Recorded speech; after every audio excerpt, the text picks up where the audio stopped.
Welcome to NextGen Timber, where raw horsepower, frozen terrain, mining giants, recovery crews, and heavy steel collide on the toughest work sites on Earth. They are pushed into mud, ice, cliffs, mines, rivers, and recovery zones where every mistake has weight behind it.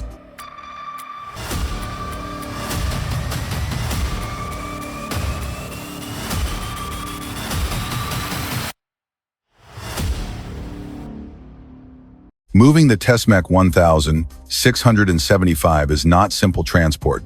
It is a full logistics operation from the first meter. A 160-ton trench-cutting machine riding on a 7-axle Goldhofer trailer demands serious planning before it ever touches the road. Every axle has to carry its share, every turn has to be measured, and every bump becomes a calculation. When equipment this heavy moves, the whole route becomes part of the job. This is industrial transport at the level where mistakes are not small. They are measured in tons.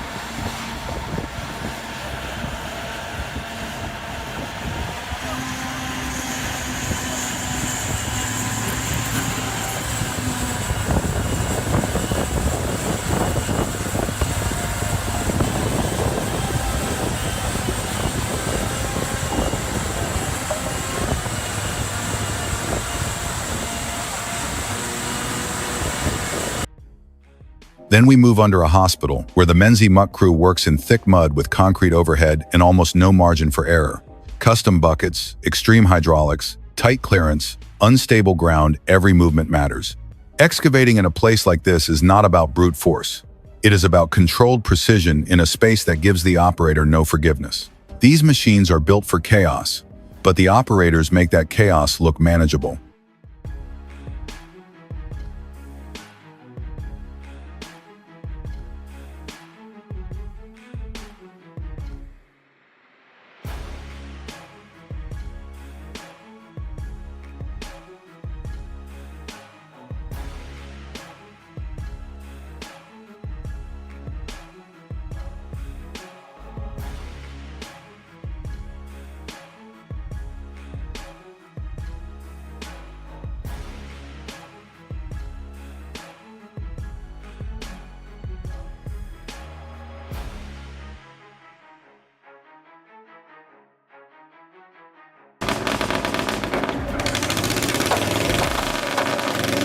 Next, we go old school with the Caterpillar D9G.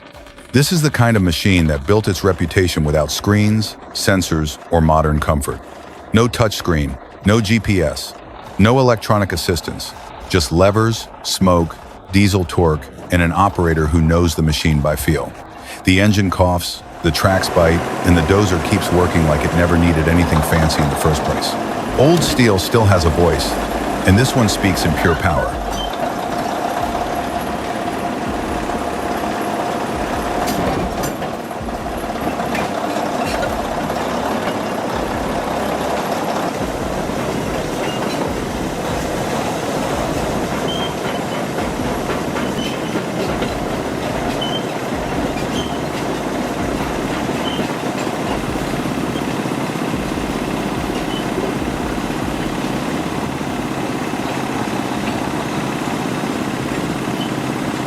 Then comes the Kaiser S2 Spider, a machine built for terrain where normal excavators would simply give up. On slopes that look almost impossible, it spreads its mechanical legs, balances itself, and keeps digging.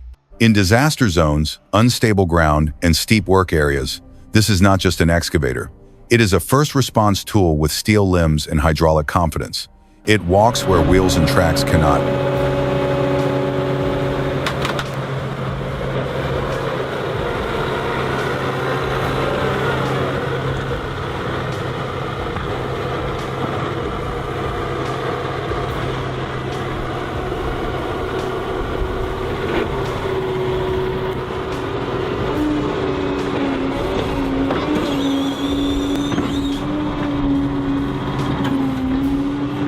Then the scene turns into something that looks like a survival documentary.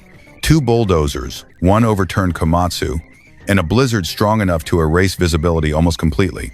The wind is screaming, the ground is coated in ice, and every movement has to be controlled with absolute precision. Even in those conditions, the operators stay calm. They coordinate the pull, manage the angles, and bring the machine back from a situation that could have gone wrong at any second. That is not just equipment doing work. That is experience, discipline, and raw field instinct cutting through the storm.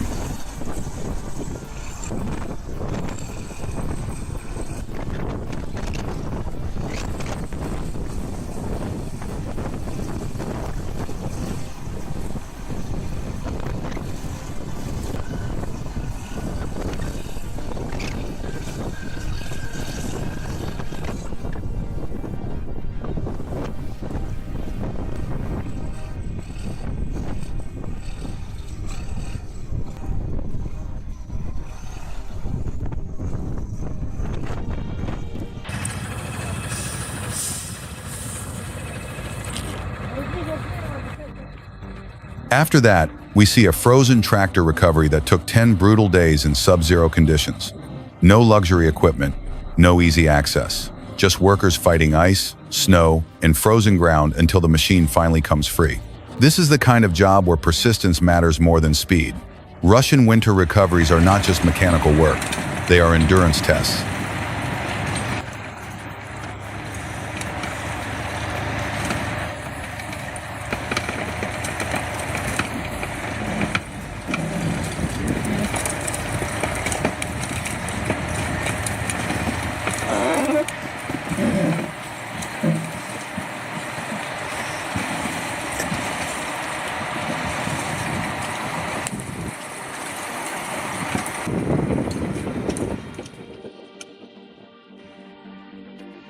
Then we see 10.7 tons of machinery scaling a sheer cliff with surprising control.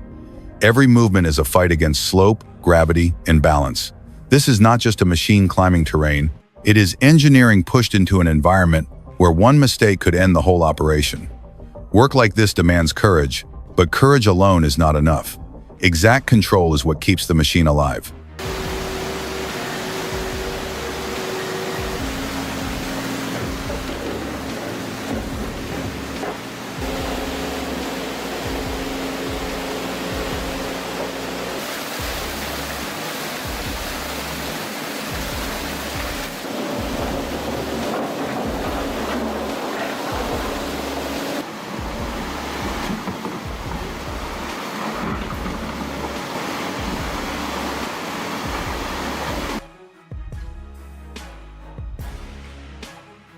The Lee Torno L1850 shows another version of mining power, with a 100,000-pound payload and a 3.3 cubic yard bucket. It is built to center-load massive haul trucks carrying hundreds of tons. Deep in Hunter Valley, this loader is not just moving dirt, it is feeding an entire coal operation. Every pass reshapes the terrain and keeps production flowing. Big machines like this are not impressive only because they are large. They are impressive because they make massive work look routine.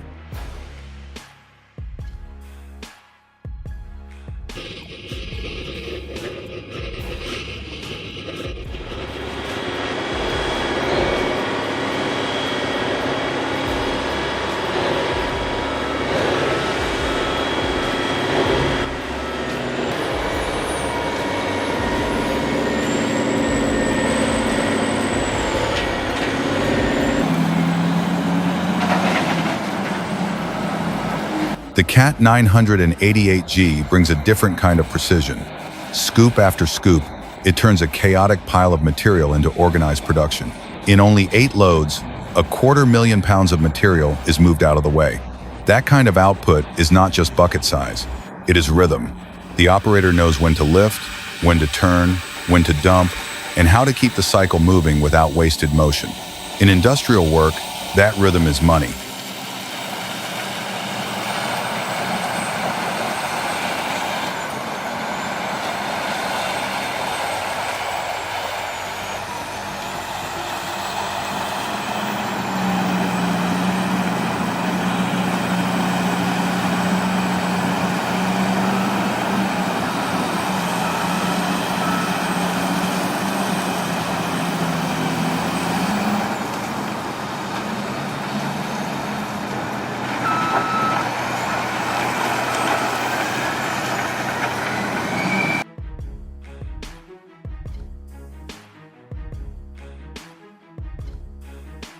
Then the recovery line starts leaning, and the whole situation becomes a test of straps, tension, and nerve. One tilt too far, and everything could shift the wrong way. Heavy recovery work always looks simple until the load starts moving. Then every chain, strap, anchor point, and operator decision suddenly matters.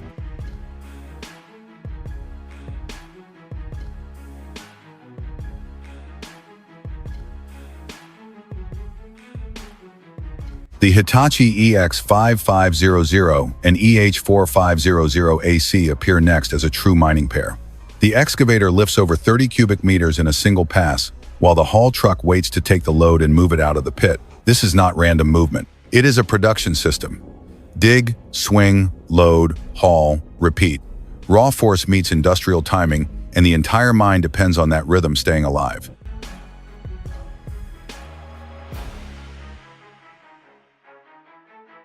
Then the scale jumps massively with the Hitachi EX8000, one of the first true giants to arrive in Australia's nickel mines. Weighing more than 1.88 million pounds, this machine does not just dig rock, it dominates the pit. Every bucket movement feels slow, controlled, and enormous, like the ground itself is being peeled away by a mechanical titan. This is the point where mining equipment stops looking like machinery and starts looking like infrastructure with tracks.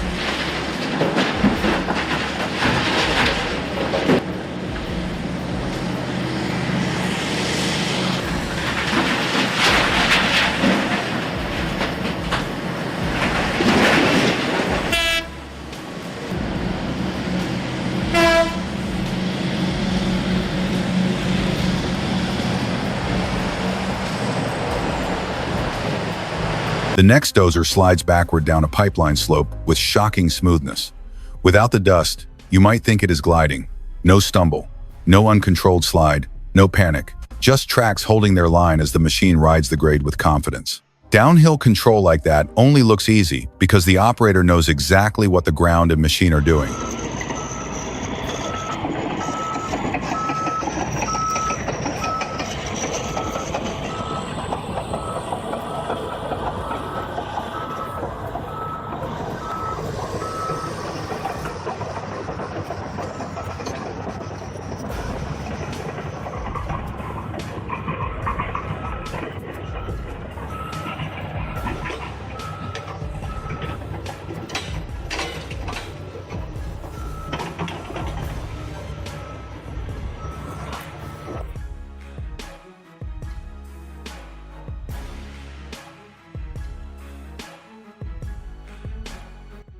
Then the T-130 dives nose first into a frozen swamp like it has nothing to lose. No snorkel, no raised intake, no clean crossing. Just old steel pushing through ice and water while everyone hopes the wrong splash does not kill the electrics. The machine cracks through the frozen surface and keeps crawling. For equipment that old, that is either madness or proof of how tough it was built.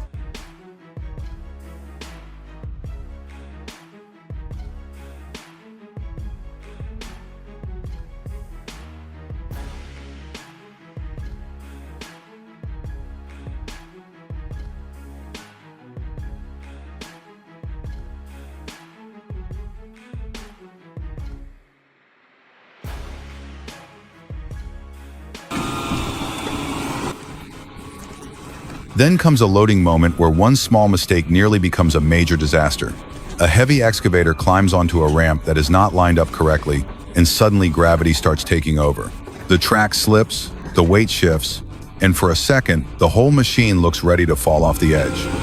When 20 tons of steel are leaning the wrong way, there is no time for panic. Only careful correction and steady control save the job.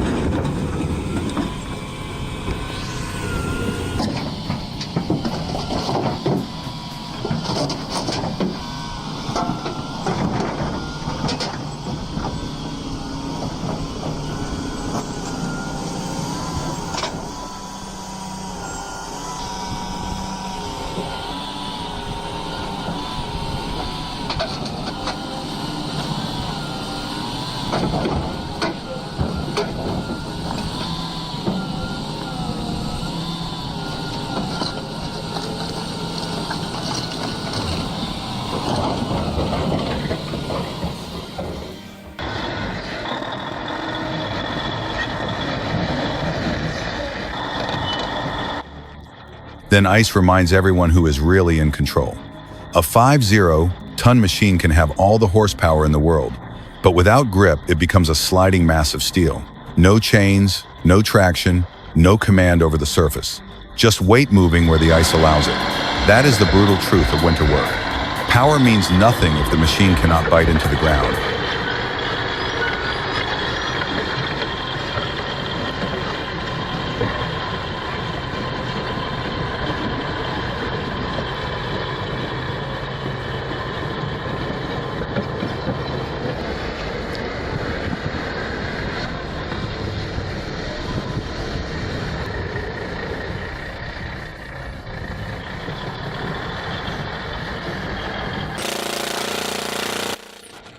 Then we see a Caterpillar D82U that sat idle for more than 2 years and still came back to life like it had only been resting overnight.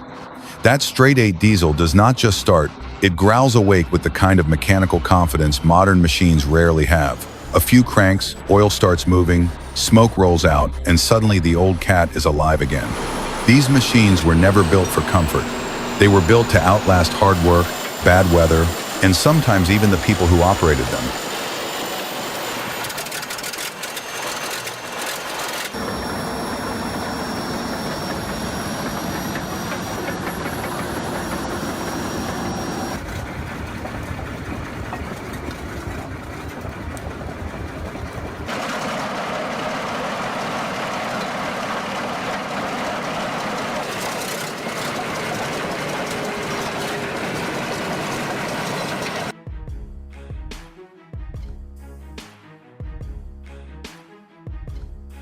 The barge scene shows another side of industrial logistics. This is not just a boat. It is a lifeline for mining operations in remote regions. Hauling multiple 60-ton trucks across muddy rivers and island routes takes planning, balance, and serious horsepower.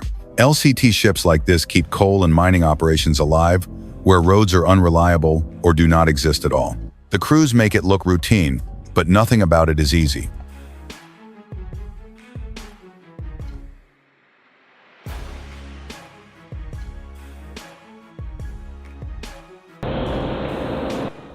Then the scene turns almost unreal. A 22-ton leaper, 566 hangs from a cable system high above mountain terrain, moving through the air like a machine from a sci-fi film. When roads cannot be built and terrain refuses access, engineers create another solution. At that point, gravity becomes part of the transport plan, not just an obstacle. Risky, strange, and undeniably impressive.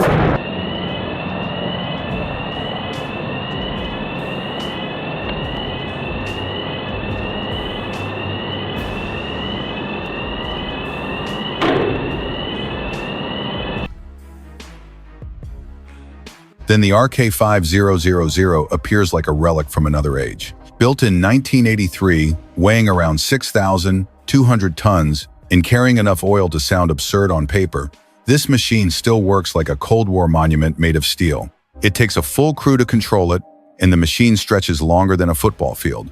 It does not just dig. It drags history across the pit one bucket at a time. Industrial machines like this do not feel disposable. They feel permanent.